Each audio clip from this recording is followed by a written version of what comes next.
தன்னுடைய குடும்பம் பசியோடு இருக்கக்கூடாது என்பதற்காக பசியோடு உழைக்கக்கூடியவர் தந்தை. தன்னுடைய குடும்பம் நிம்மதியாய் உறங்க வேண்டும் என்பதற்காக உறக்கமில்லாமல் உழைக்கக்கூடியவர் தந்தை.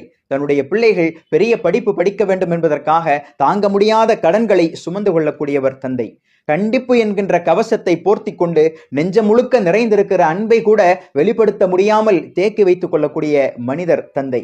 தன்னுடைய மகனிடத்திலே கண்டிப்போடு நடந்து கொண்டு மனைவிடத்திலே போய் அவன் சாப்பிட்டானா, நல்ல சமைச்சு கொடு, வளர்ற பிள்ளை என்று தன்னுடைய அன்பை கூட திரை மறைவிலே வெளிப்படுத்துகிற உன்னதமான ஜீவன் தந்தை.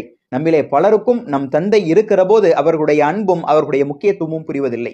நாம் தந்தையாக மாறியதற்கு பிறகு என் தந்தை என்னிடத்திலே எப்படி நடந்து கொண்டார்கள் என்று பிரமிப்போடு நாம் யோசித்து பார்க்கிற போது கை சேதம் நம்முடைய தந்தை நம்மோடு இல்லை. தந்தை என்பவர் இறந்த பிறகு சிலை வைத்து போற்றப்பட வேண்டியவர் அல்ல. இருக்கிற போதே அவருடைய உன்னதமும் மகத்துவமும் உணர்ந்து கொள்ளப்பட்டு கொண்டாடப்பட வேண்டியவர் தந்தை. அல்லாஹ்வுடைய தூதர் ஸல்லல்லாஹு அலைஹி வஸல்லமுடைய வார்த்தையை பாருங்கள்.